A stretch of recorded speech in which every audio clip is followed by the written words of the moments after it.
Je vous propose dans cette vidéo plusieurs façons de travailler en position assise sur chaise.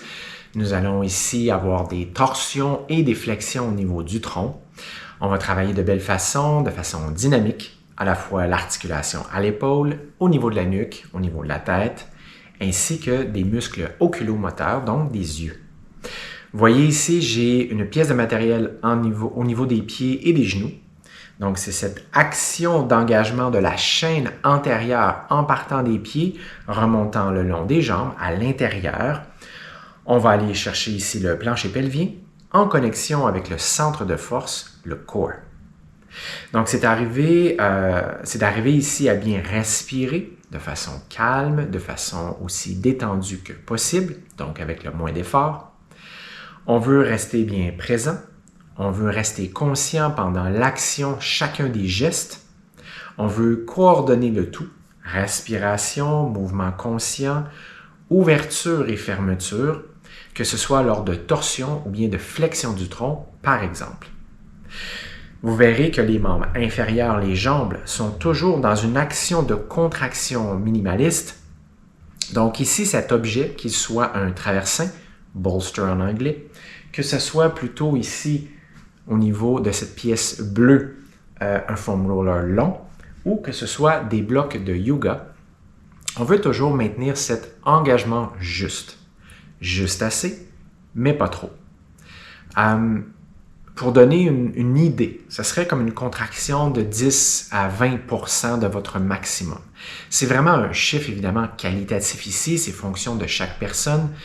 L'idée est juste de créer une image. C'est une contraction minimale qui va nous permettre de maintenir cet engagement musculaire des membres inférieurs, principalement ici de la chaîne antérieure, donc des muscles adducteurs, en dedans pour le repère mnémonique, ce truc mental.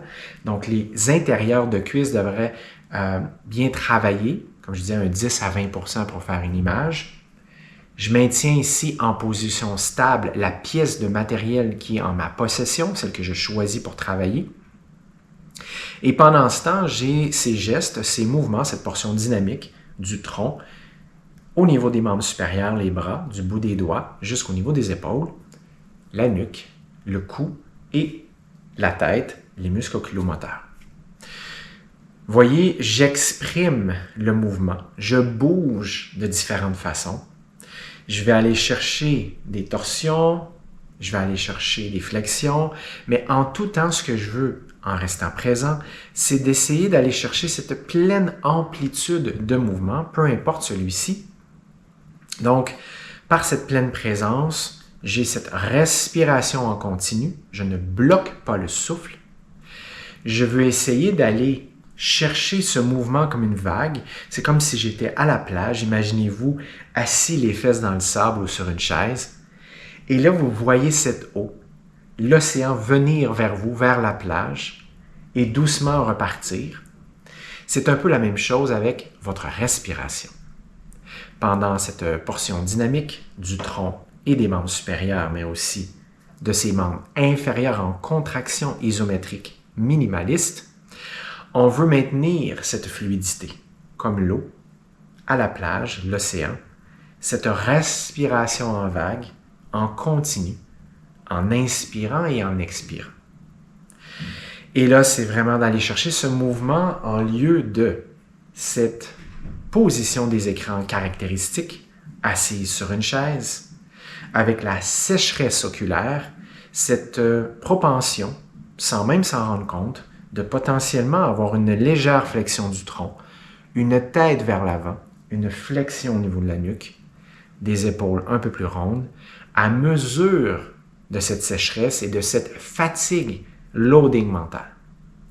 Et donc, on veut aller chercher ce mouvement, cette torsion, cette flexion du tronc et aussi cet allongement du bout des doigts jusqu'au niveau du dos, à l'avant au niveau des abdominaux.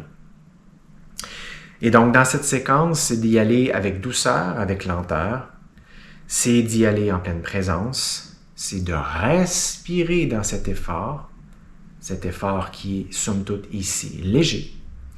Et on veut essayer autant que possible d'aller se grounder, s'ancrer dans le corps et aussi au niveau de l'esprit du cerveau. Voilà, j'espère que vous apprécierez cette courte séquence. Faites-le en étant consciente de chacune des étapes dans l'entièreté de cette amplitude de mouvement, peu importe la portion de cet exercice. Voyez-le d'une façon globale, mais aussi spécifique. Cette capacité à la fois à prendre du recul et de la hauteur, mais aussi zoom in sur un élément essentiel